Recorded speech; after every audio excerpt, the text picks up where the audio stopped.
6 years ago, the Division 2 dropped us into a post-pandemic Washington DC, tactical combat, deep loot systems, and a world on the brink. Then came Warlords of New York, a return to the streets that started it all. Now in 2025 with Battle for Brooklyn, Seasons 2.0 and a loyal player base, is it still worth playing? Whether you're a returning player or a curious newcomer, let's break everything down in this Division 2. Is it worth playing in 2025 video?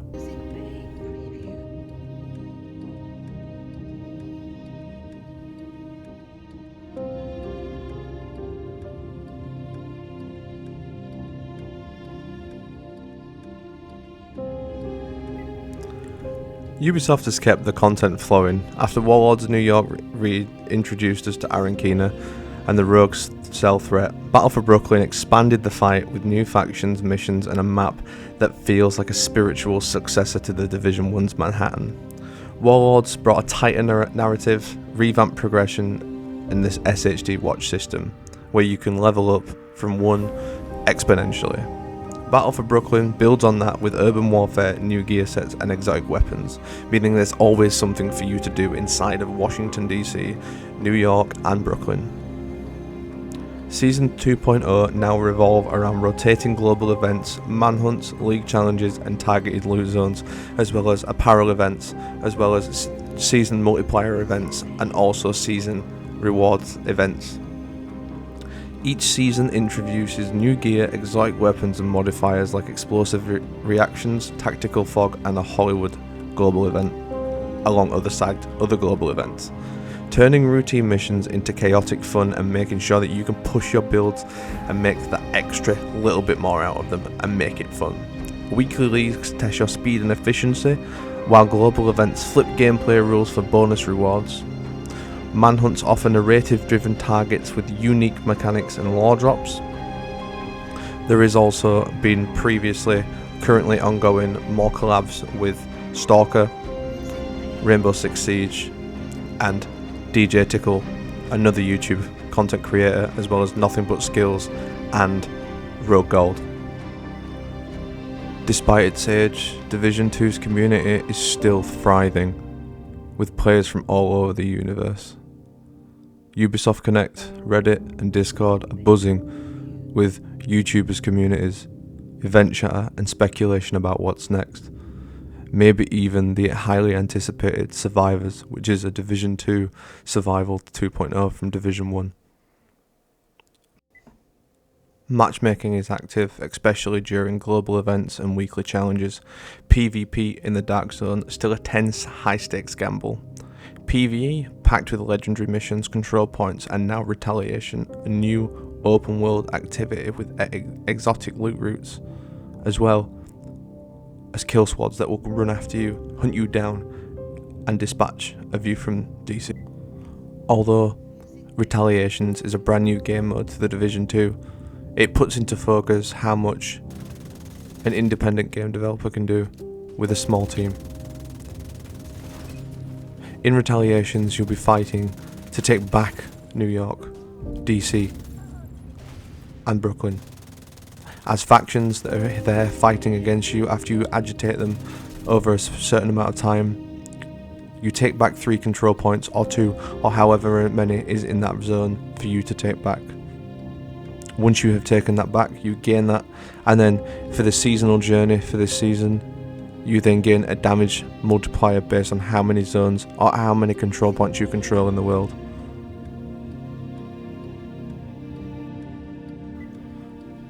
Gameplay wise, Division 2 still delivers. Cover-based combat, build diversity, and skill synergy make every mission feel as strategic as you can make them. Descent mode adds a fresh twist. No gear, no builds. You choose how you play, how you kill, and what build you build inside of it. On a weekly rotation, exotic talents, other talents, offensive, defensive, and skill talents are all on weekly rotation.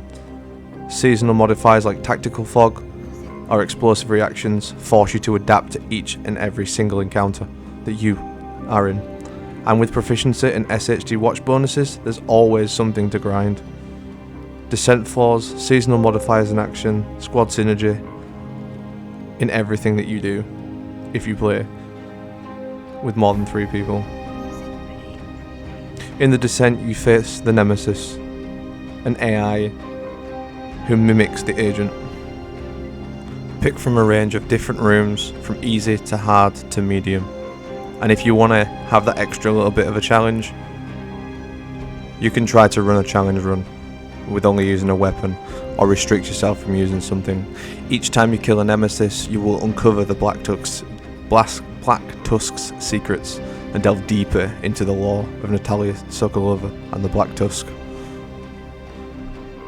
So, let's break it down. The positives are there is deep build customization for all you build crafters out there. Build what you want, use what you want, fight alongside your fellow Division agents in the open world of DC, New York and Brooklyn. Seasons 2.0 add replayability through events, manhunts and other global events during the seasons.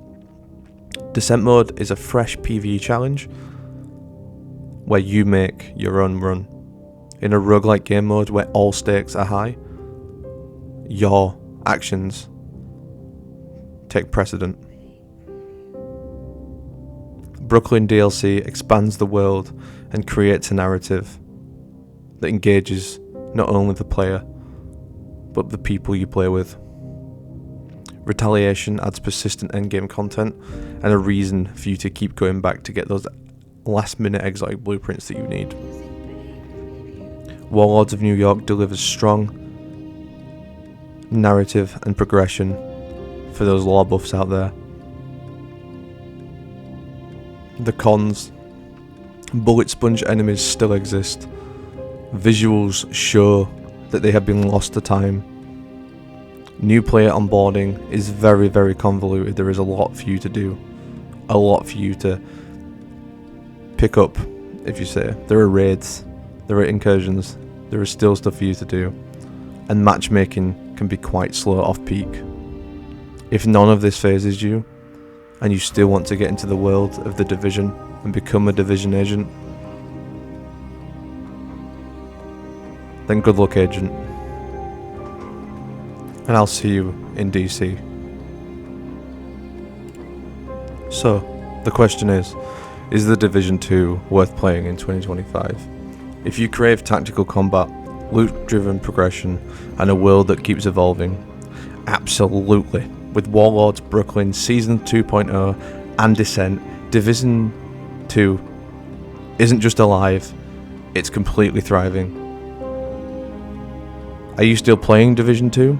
Thinking of jumping back in, picking up with old friends, lost Division agents?